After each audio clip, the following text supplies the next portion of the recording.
So kafin mu shiga cikin bidiyon, ku rubuta mu a comment section lokacin Ramadan ramewa kuke yi ko kuma ƙiba kuke ƙarawa? Assalamu alaikum warahmatullah. So a wannan bidiyon zan mana bayani kan dalilin da yasa wasu suke ramewa wasu kuma suke ƙara ƙiba lokacin Ramadan.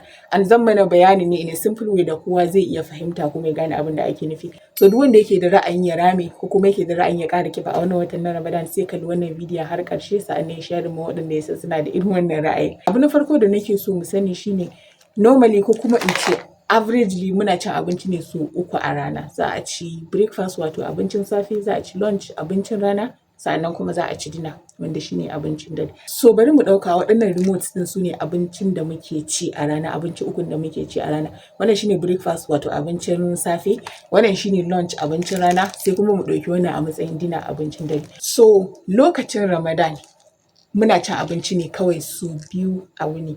Ana cin abinci lokacin suhur sa'annan kuma ana cin abinci lokacin iftar. Kun ga sau biyu kenan. So za mu yi considering suhur ɗin da ake ci as breakfast. Kun ga wannan yana nan kenan za a ci shi. Sa'annan wannan kamar yadda muka yi bayani mun ɗauke shi a matsayin dinner. So za mu yi considering iftar ɗin da ake yi wato buɗe baki a matsayin dinner.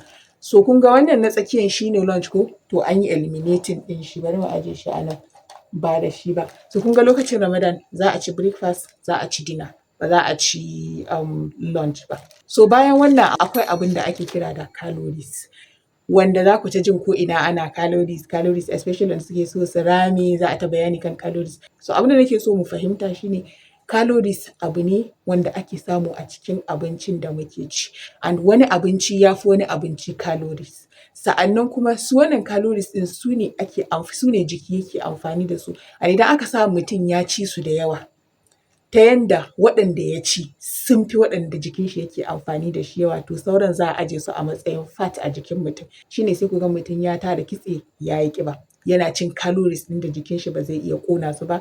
Yana cin calories ɗin da in jikin shi ya ɗibi waɗanda zai amfani da su sauran sai a zo a aje su a matsayin fat sai mutum ya ƙara ƙiba. So for waɗanda suke ƙara ƙiba lokacin Ramadan abu biyu ne yake faruwa. Abu na farko shine duk lokacin da suka zo yin suhur za su ci abinci da yawa. And lokacin da suka zo yin iftar za su ci abinci da yawa. So in aka duba yawan abincin da suka ci a suhur da iftar, in aka haɗa duka abincin da ya kamata a ce sun ci a wuni har da lunch, aka haɗa har da wannan, to abincin da suka ci a suhur da iftar ya fi yawa. Ina fatar kun gane abin da nake so na ce. Bari na ƙara muku bayani yadda za ku gane.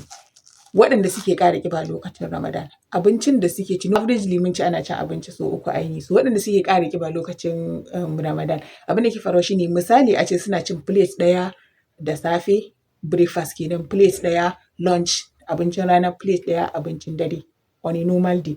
To lokacin Ramadan abin da suke yi shine in suka zo suhur za su iya cin plate ɗaya da rabi a matsayin suhur wanda normally plate ɗaya suke ci. Kun ga ba za su ci abincin rana ba. So in suka zo cin abincin dare wato iftar kenan za su iya cin plate biyu ko plate biyu da rabi. So kun ga in aka haɗa misali a ce sun ci plate biyu da rabi lokacin iftar. Lokacin sahur sun ci plate ɗaya da rabi, in aka haɗa sun ci plate huɗu kenan a maimakon plate ukun da suka saba ci a rana. So kun ga totally abincin da suke ci lokacin Ramadan ya fi abincin da suke ci on a normal day lokacin da ba lokacin Ramadan ba. So hakan zai sa su zo su ƙara ƙiba. Hanya na biyu da za su iya ƙara ƙiba shine idan aka samu wannan plate ɗin da suke ci lokacin sahur yana ɗauke da calories ɗin da suka fi normal plate ɗin da suke ci lokacin da ba lokacin sahur, wato yana ɗauke da abinciccikan da suke ɗauke da calories da yawa. And kuma aka zo abincin da suke ci lokacin iftar yana ɗauke da abubuwa da suke da calories da yawa a ciki. So a ƙaddara on a normal day plate ɗin da suke ci lokacin breakfast yana da 1000 calories. Plate ɗin da suke ci lokacin lunch yana da 1000 calories, and plate ɗin da suke ci lokacin dinner yana da 1000 calories.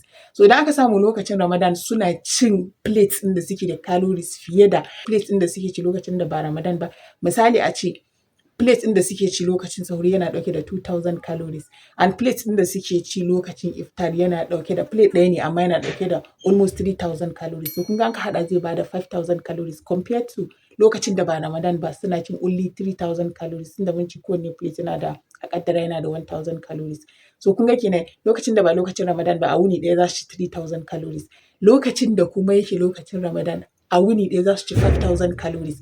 So kun ga abin da suke ci lokacin Ramadan ya fi abin da suke ci lokacin da ba Ramadan ba. To shi ne yake sa wasu suke ƙara ƙiba lokacin Ramadan. za su yi ta cin abinci da yawa ko kuma su ta cin abubuwan da suke ɗauke da calories da yawa fiye da lokacin da ba lokacin Ramadan ba, even though ba za su ci abincin rana ba.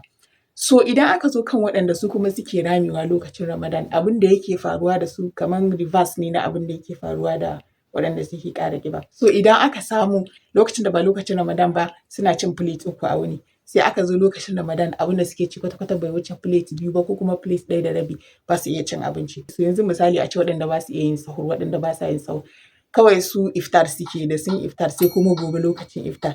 Ana kaddara a iftar ɗin maybe suna cin plate 2 ne kawai shikenan ko plate 1.5 shikenan. So kun ga irin su za su rame ne lokacin Ramadan saboda abincin da suke ci a Ramadan bai kai yawan abincin da suke ci wani normal day ba. Sannan aka zo calorie wise, abincin da suke ci lokacin da ba Ramadan ba suna cin abinci da calories da yawa, and kuma coupled with the fact that suna cin abincin da yawa. Lokacin Ramadan kuma abincin da suke ci maybe ba calories da yawa a ciki, and coupled with the fact that ba su cin abincin da yawa. So kun ga lokacin Ramadan jikinsu ba zai samu abubuwan da yake samu ba kafin zuwan Ramadan. So hakan zai sa su kuma su zo suna ramewa. So idan kana so ka rame ko kana so ka yi ƙiba sai ku duba wannan abubuwan da na faɗa muku, sai ku auna ku ga me ya kamata ku yi. Sai ga da me nake ci, da me ya kamata na ƙara ci, da me ya kamata na rage ci, na rage cin abinci ne ko na ƙara cin abinci ne da dai sauransu. Duk wanda yake so ya rame ko ya ƙara ƙiba sai ya abin da ya dace. Allah ya sa mu dace. So duk wanda ya ji daɗin wannan bidiyo, like bidiyo nan, ya leaving comment in the comment section, sa'annan kuma ya subscribe ma channel ɗina. Na gode.